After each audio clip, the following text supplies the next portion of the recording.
Chhattisgarh board का 10वीं के सभी छात्र ध्यान दें। सबसे पहले तो आप सभी को आपकी त्रैमासिक परीक्षा के लिए बहुत बहुत शुभकामनाएं, बहुत बहुत बधाई। और जैसे सबको पता है यार कि कुछ स्कूल में जो है हमारा त्रैमासिक परीक्षा शुरू हो चुका है और कुछ स्कूल में भी होना बाकी है।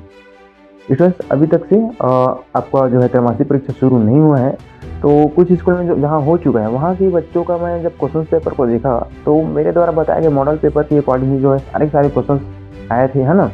और आना भी था क्योंकि मैंने जितने भी क्वेश्चंस था सभी को ब्लूप्रिंट के अकॉर्डिंग सिलेक्ट किया था, है ना। जैसे कि आप सभी को पता है कि जो है आपकी स्कूल में त्रैमासिक परीक्षा में चैप्टर 1 से चैप्टर 8 तक क्वेश्चंस को पूछा जाना है ना। तो मैं उसके अकॉर्डिंग आपका पूर्णांक में 50 अंक का बताया था और ये भी बताया था कि अलग अलग स्कूलों में आपको अलग अलग देखने को मिल सकता है। तो काफ़ी स्कूलों में जो है 75 अंक का क्वेश्चन पूछे जा रहे हैं, तो इसमें घबराने वाला बात है नहीं। सारा जो है ब्लूप्रिंट के अकॉर्डिंग ही है ना। तो देखो इसमें होगा क्या, जैसे 75 नंबर का क्वेश्चन आ रहे हैं ना, तो आपको क्या क्या देखने को मिल सकता है, आपको खाली स्थान भी देखने को मिल सकता है, सही जोड़ भी आपको देखने को मिल सकता है, ठीक है। और क्वेश्चन कहीं बाहर से नहीं आएंगे जी, जैसे जहाँ से एक नंबर का क्वेश्चन पूछा जाता है वहीं से ही जो है वहाँ का मतलब कि जैसे कोई चैप्टर है ना, वहीं से ही 2-3 क्वेश्चन आपको वहाँ पर डाल दे रहे हैं। जैसे कि एक नंबर का 2 क्वेश्चन, एक क्वेश्चन आपको जो है ऑब्जेक्टिव टाइप में देखने को मिल सकता है कोई अध्याय का, है ना।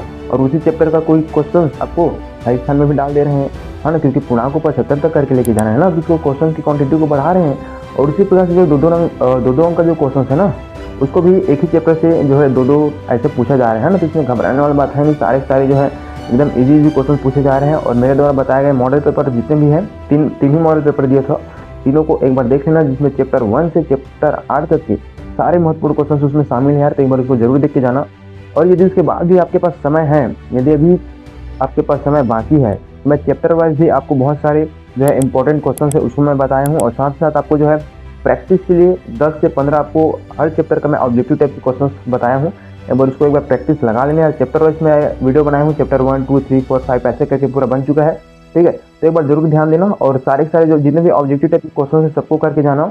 और जितने भी मैं ऑब्जेक्टिव टाइप का आपके प्रैक्टिस के लिए क्वेश्चंस दिया था ना, तो उसमें जो है वही सब क्वेश्चंस को जो है किसी में खाली स्थान में पूछ रहे हैं, तो किसी में जो विकल्प है उसमें पूछ रहे हैं, किसी में सही जोड़ में पूछ रहे हैं, है ना। इसमें घबराने वाली बात नहीं है यार, ठीक है। तो अच्छे से एग्जाम देना। सभी को आपके त्रैमासिक परीक्षा के लिए ऑल द बेस्ट और ठीक से पढ़ाई करो, ठीक है। Okay bye.